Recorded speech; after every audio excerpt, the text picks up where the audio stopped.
पहले के ज़माने में जब हर हाथ में मोबाइल फ़ोन नहीं होते थे तब होते थे ट्रंक कॉल, अब होते हैं ट्रंप कॉल। ये कैसे होते हैं? वैसे जिनके हवाले से ये कह दिया जाता है कि डोनाल्ड ट्रंप की पीएम मोदी से बात हो गई है और रूस से तेल ना लेने का कर दिया गया है पिंकी प्रॉमिस। लेकिन अफसर लोग कह रहे हैं कि ऐसी कोई कॉल ना आई ना गई, ऐसी ही ना हुई कॉल पर हो गई बातों को कहते हैं ट्रंप कॉल। तो क्या भारत सच में ट्रंप की कठपुतली बन गया है या चीन के रेयर अर्थ वाले दाव ने ट्रंप के साथ अनर्थ कर दिया है और ट्रंप रिरिया गए हैं?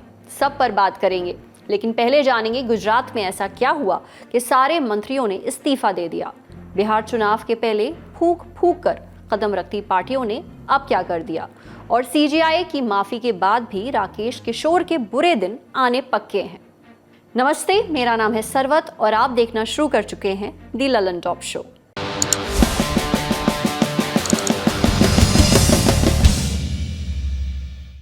टीवी पर एक खबर चली, लिखा था गुजरात में सीएम के अलावा सभी मंत्रियों का इस्तीफा।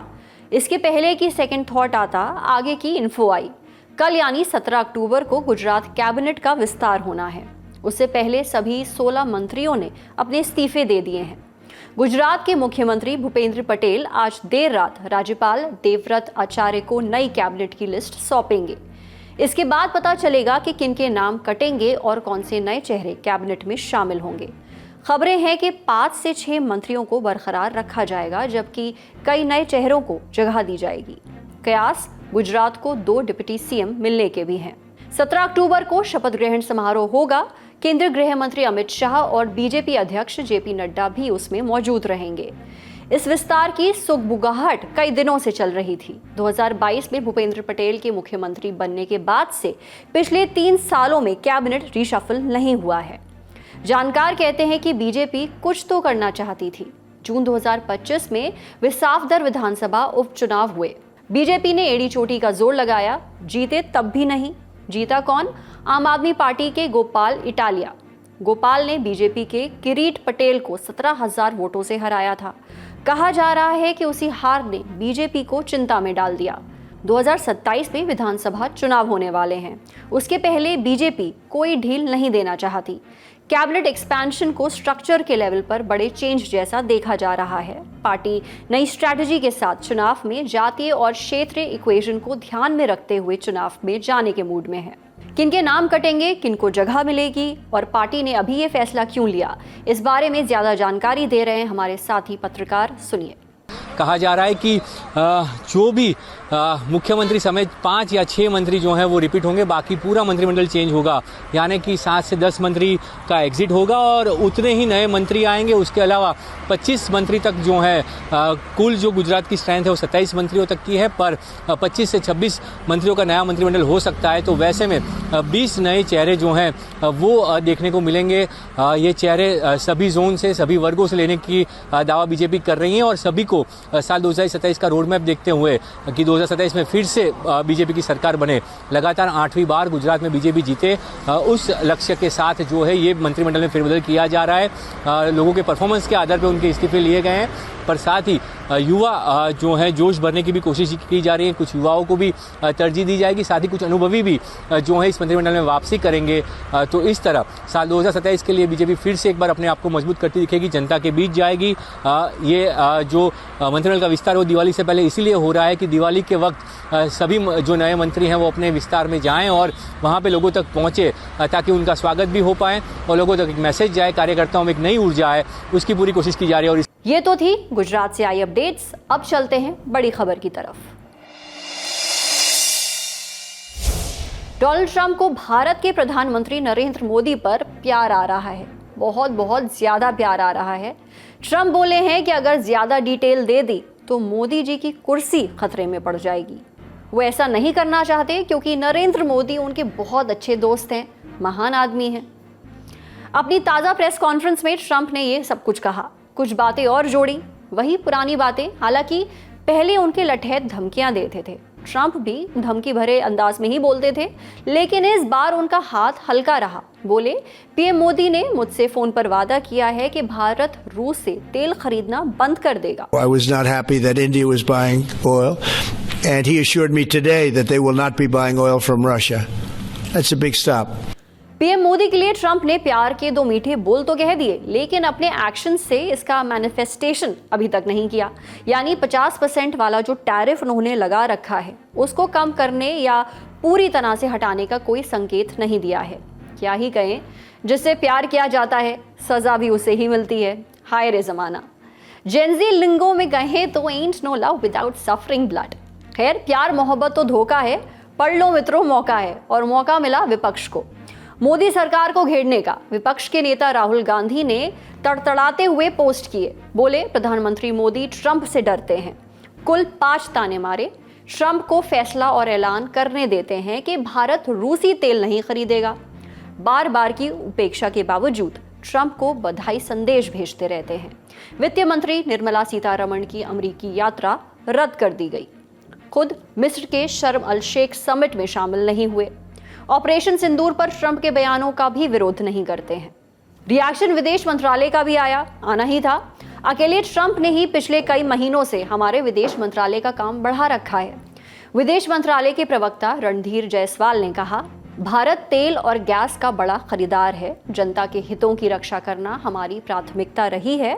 हमारी आयात नीतियां इसी मकसद को पूरी करती हैं। ऊर्जा नीति के 2 लक्ष्य हैं। पहला, स्थिर कीमतें तय करना, और दूसरा, सुरक्षित आपूर्ति बनाए रखना। उन्होंने ये भी कहा कि इसके लिए हम अपने एनर्जी सोर्सेस को डाइवर्सिफाई कर रहे हैं, यानी किसी एक पर निर्भरता ना रहे, ऐसे प्रयास हो रहे हैं। बोले कि पिछले दशक में इस दिशा में काफ़ी प्रोग्रेस हुई है। ये भी कहा, अमेरिका ने भारत के साथ ऊर्जा सहयोग बढ़ाने की रुचि दिखाई है, बातचीत चल रही है। इसी तरह शाम को उनका एक बयान और आया। बोले पीएम मोदी और डोनाल्ड ट्रंप के बीच कोई फोन कॉल नहीं हुआ है। On the question of whether there was a conversation or a telephone call between Prime Minister Modi and President Trump, I am not aware of any conversation.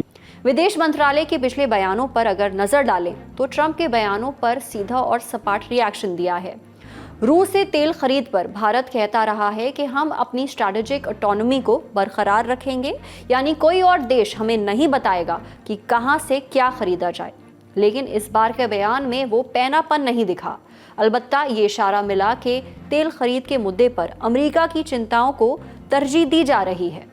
इधर reaction रूस का भी आया। भारत में रूस के राजदूत डेनिस अलीपोव ने कहा, रूस से तेल खरीद के मामले में हम लगातार भारत के साथ सहयोग कर रहे हैं। मुझे लगता है कि इस मुद्दे पर भारत के साथ पार्टनरशिप पर चर्चा जारी रहेगी।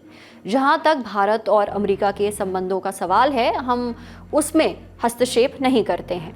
ये भारत और अमेरिका के बीच का मामला है। आपको पता ही है कि साल 2022 में रूस यूक्रेन युद्ध शुरू होने के बाद जब ग्लोबल ऑयल सप्लाई चेन पर असर पड़ा तो भारत ने रूस से इफरात में तेल खरीदना शुरू किया। ये फायदेमंद भी था क्योंकि रूस ने अच्छा खासा डिस्काउंट दिया। भारत की खरीद बढ़ती रही। कुल तेल आयात में रूसी तेल का हिस्सा 37 से 40% तक हो गया और इस तरह भारत बन गया रूसी तेल का दूसरा सबसे बड़ा खरीदार। चीन पहले नंबर पर। फन फैक्ट, रूस से तेल खरीदने के लिए अमेरिका ने ही भारत को कहा था, लेकिन अपने दूसरे कार्यकाल में ट्रंप को इससे दिक्कत होने लगी। बयानों पर बयान आते रहे, टैरिफ पर टैरिफ लगते रहे। पहले 25% रेसिप्रोकल टैरिफ लगाया, फिर रूस से तेल खरीद पर एक्स्ट्रा 25% लगाया पेनाल्टी के तौर पर। भारत ने ध्यान दिलाया कि चीन और यूरोप भी रूस से एनर्जी इंपोर्ट करते हैं, तेल से लेकर नेचुरल गैस खरीदते हैं। अमेरिका खुद यूरेनियम मंगाता है, तो फिर ये डबल स्टैंडर्ड क्यों? जवाब में ट्रंप और उनके लठैत अलबल करते रहे। अब ट्रंप ने कहा है कि अगला लक्ष्य चीन की खरीदारी को बंद करना है, लेकिन चीन ने उनको अलग टेंशन दे रखी है। जानकार कहते हैं कि भारत के प्रति ट्रंप की नरमी में चीन का एंगल भी है। तो क्या है ये चाइना एंगल? आपको पता ही है कि चीन और अमेरिका की कहानी सांप और नेवले वाली है, एक दूसरे के जानी दुश्मन, और ये दुश्मनी हर फ्रंट पर दिखती है, इकोनॉमी के फ्रंट पर भी। ट्रंप के पहले कार्यकाल में दोनों के बीच बड़ा व्यापार युद्ध हो चुका है।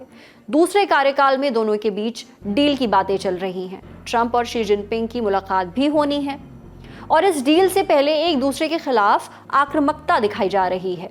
अमेरिका ने पहले चीन के समुद्री व्यापार को टारगेट किया, छोटे छोटे प्रतिबंध लगाए, फिर 100% टैरिफ की धमकी भी दी। इधर चीन ने एक ही कदम से ट्रंप के होश उड़ा दिए। रेयर अर्थ मिनरल्स के एक्सपोर्ट को कंट्रोल करने का ऐलान किया। चीन के पास रेयर अर्थ मेटल्स की ग्लोबल माइनिंग का 60 और प्रोसेसिंग का करीब 92% कंट्रोल है, यानी एकाधिकार है। असल में रेयर एलिमेंट इतने भी रेयर नहीं होते, बस उनकी रिफाइनिंग और प्रोसेसिंग काफ़ी कठिन होती है।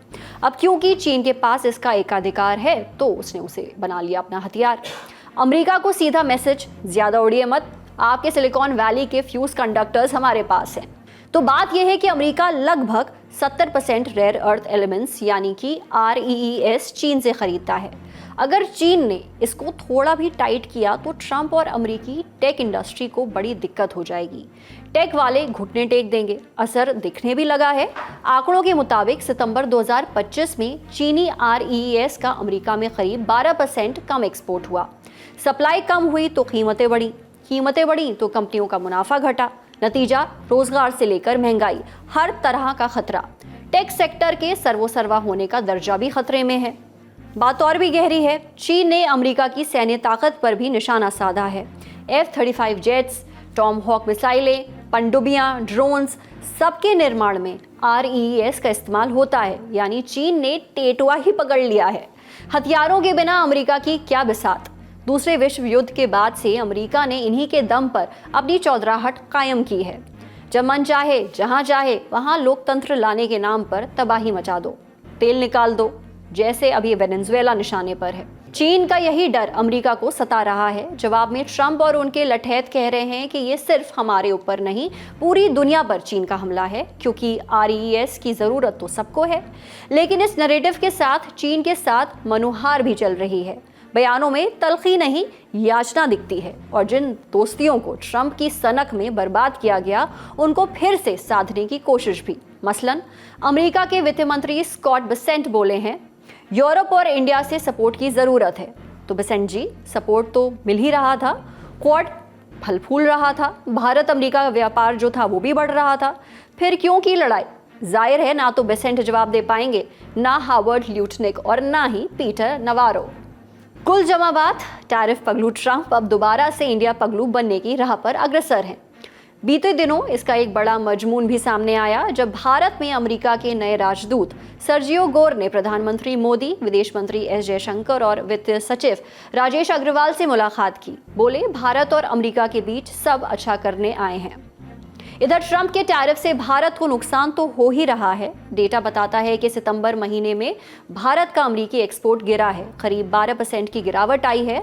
सर्विसेज एक्सपोर्ट 5% डाउन हुआ है। लेबर इंटेंसिव सेक्टर्स जैसे कि टेक्सटाइल, जूट, कॉर्पोरेट इत्यादि में 5 से 13% की कमी आई है। 1/3 से ज्यादा एक्सपोर्ट्स का टर्नओवर 50% तक कम हुआ है। 85% एक्सपोर्टर्स के पास तैयार माल की भरमार हो गई है। 2/3 एक्सपोर्टर्स को अपने प्रोडक्ट्स पर 25% तक का डिस्काउंट देना पड़ा है। इधर भारत ने अपना व्यापार चीन और UAE के साथ बढ़ाया है 24 से 34% के बीच, लेकिन इसके एवज में इन देशों के प्रोडक्ट्स की आमद भी बढ़ी है, जिसकी वजह से भारत का कुल व्यापार घाटा भी बढ़ा है। लेकिन इन सब के बाद भी भारत ने अमेरिका की तरफ दोस्ती का हाथ बढ़ा रखा है। मसलन वित्त सचिव राजेश अग्रवाल बोलते हैं, भारत अमेरिका के साथ अपनी एनर्जी ट्रेड बढ़ा सकता है। बीते 7-8 साल में ये 2.1 लाख करोड़ रुपए से घटकर लगभग आधा हो गया है, यानी अभी भी करीब 1 लाख करोड़ का तो हेडरूम है ही।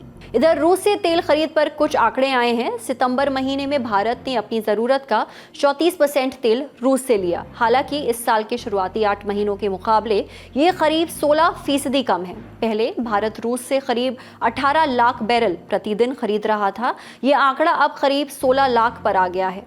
वहीं अमेरिका से तेल खरीद में करीब 10% का उछाल हुआ है। लेकिन ऐसा नहीं है कि भारत रूस से तेल खरीदना बंद करने जा रहा है, क्योंकि अभी भी सबसे सस्ता तेल वहीं से मिल रहा है।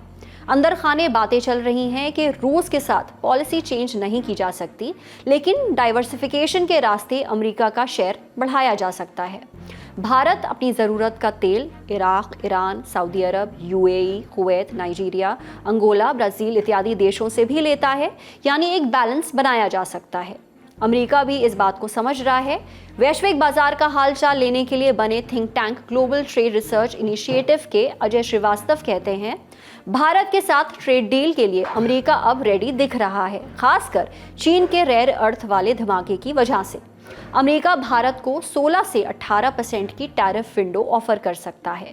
ये यूरोपीय संघ और जापान के 15% से तो ज्यादा है, लेकिन वियतनाम के 20% से कम।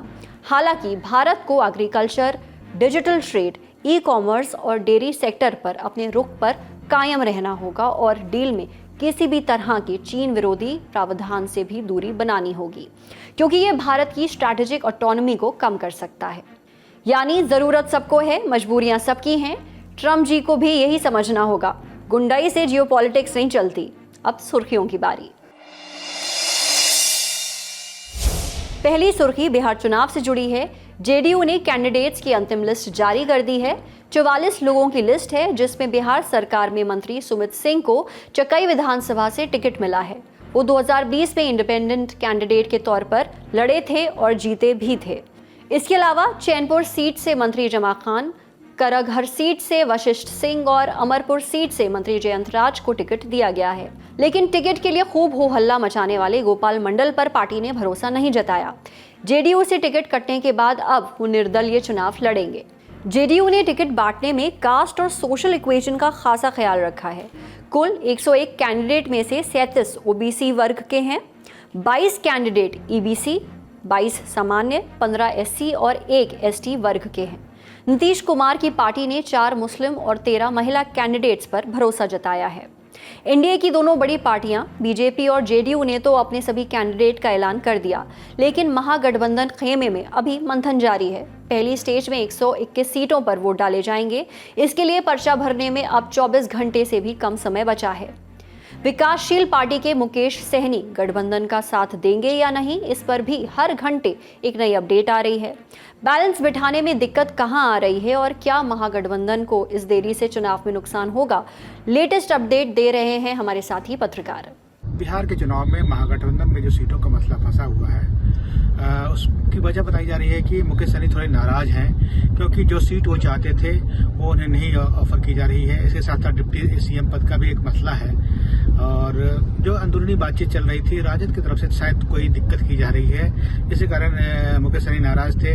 पहले उन्होंने आज दोपहर 12 बजे प्रेस कॉन्फ्रेंस करने की घोषणा की, वो कैंसिल हुआ। फिर शाम 4 बजे प्रेस कॉन्फ्रेंस करने की घोषणा की, वो भी कैंसिल हो गया।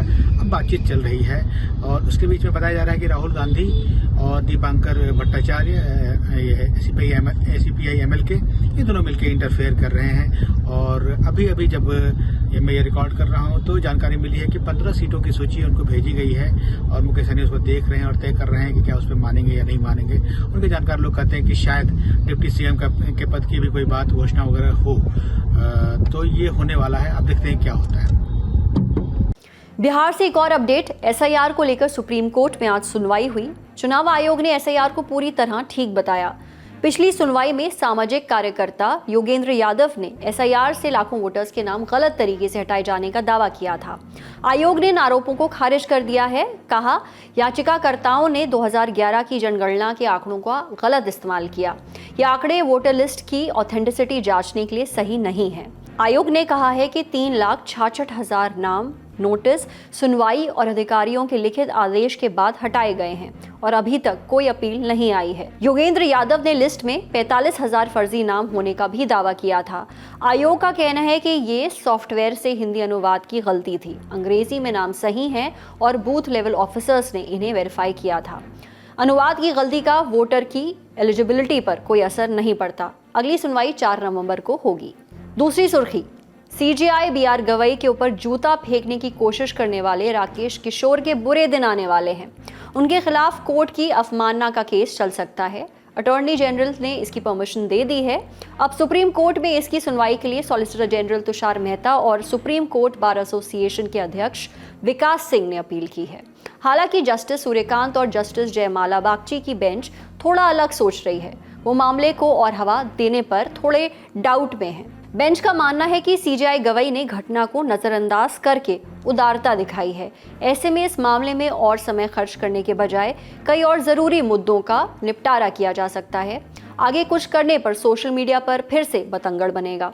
इस पर एडवोकेट विकास सिंह बोले, फिर भी सीजेआई के ऊपर जूता फेंकने की घटना को अवमानना मानना चाहिए, क्योंकि सोशल मीडिया पर इसे ग्लोरीफाई किया जा रहा है। कोर्ट की गरिमा पर सवाल खड़े किए जा रहे हैं, जिस पर जस्टिस कांत बोले, एक हफ्ते रुकें और देखें कि ये अभी भी जारी है या नहीं। दिवाली ब्रेक के बाद वाले हफ्ते में मामले की सुनवाई करेंगे। सुप्रीम कोर्ट दिवाली की छुट्टियों के बाद 27 अक्टूबर को खुलेगा। संभव है तब मामले पर सुनवाई शुरू हो। जाते जाते एक जरूरी सूचना, घर से बाहर भी हमारा एक परिवार होता है, हमारे दोस्त, जिन पर हम खुद से भी ज्यादा भरोसा करते हैं, जो रात को 3 बजे भी एक कॉल पर हाजिर हो जाते हैं। घर जैसी बातें के तीसरे एपिसोड में बात उन्हीं दोस्तों की, जिनके पास हम हर बार सबसे प्रसन्न और सबसे दुखी क्षणों में लौटते हैं। सौरभ और गिरिजा से सुनिए उनके दोस्तों के किस्से, उनकी शरारतें, उनका प्रेम और भी बहुत कुछ। 18 अक्टूबर दोपहर 2 बजे। आज का ललन टॉप शो यहीं तक। अपना और अपनों का ख्याल रखिएगा। देखते रहिए ललन टॉप। शुक्रिया।